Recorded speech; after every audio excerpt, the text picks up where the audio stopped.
Halton region is in the red zone of control for now.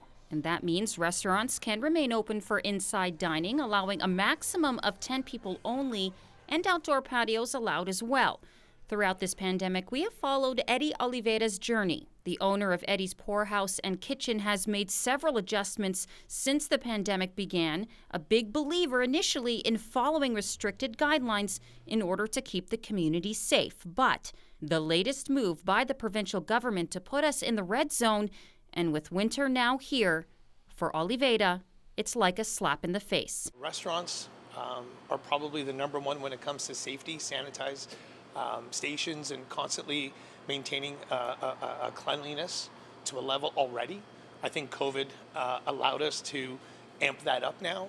So we're even doing more than we already have to do to ensure that. And it's really frustrating how we're not, when I say we, I'm talking about every restaurant. I'm only going to discuss my industry, how much we have to invest to stay alive. So for me to now sustain a winter, I have to close my patio. I got to make it an experience for our guests because that's, I guess, the way to ensure that we're controlling the pandemic.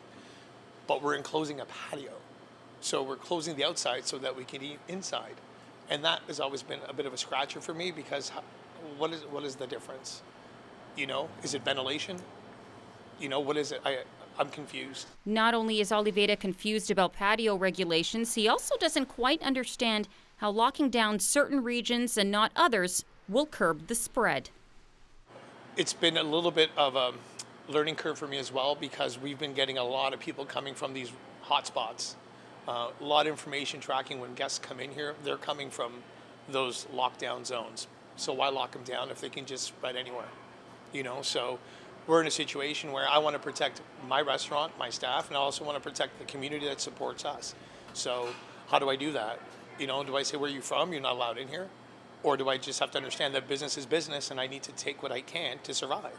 So it's like this whirlwind of craziness that it's just hard to kind of pinpoint, you know. I just, you know, wish I can go back to June 15th, I believe, where they opened up the restaurant and we're doing okay, you know. Now it's another reason to sort of sit back and really kind of put your brain down on something and figure out how are we going to run the next 2-3 months. And that is the question. How will they run in the next few months? And will it be enough to stay open? Well, without sounding like I'm not going to let my dream fall apart because of cut. We have to cut.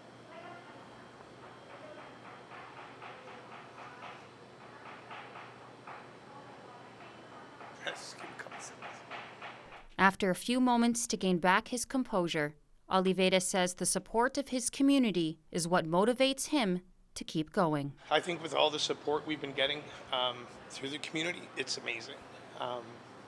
You know, but I don't know if I'm going to be able to sit here and be honest with you 100%. I'm just going to let you know I'm going to do everything I can to survive, you know, and if it means that we're all driving food to people's houses, then we're going to. People love us for our food, our service, the atmosphere, and we're going to try to maintain that connection with the community still. So it's kind of where I'm at with that. So can I survive? I'm going to do everything I can to.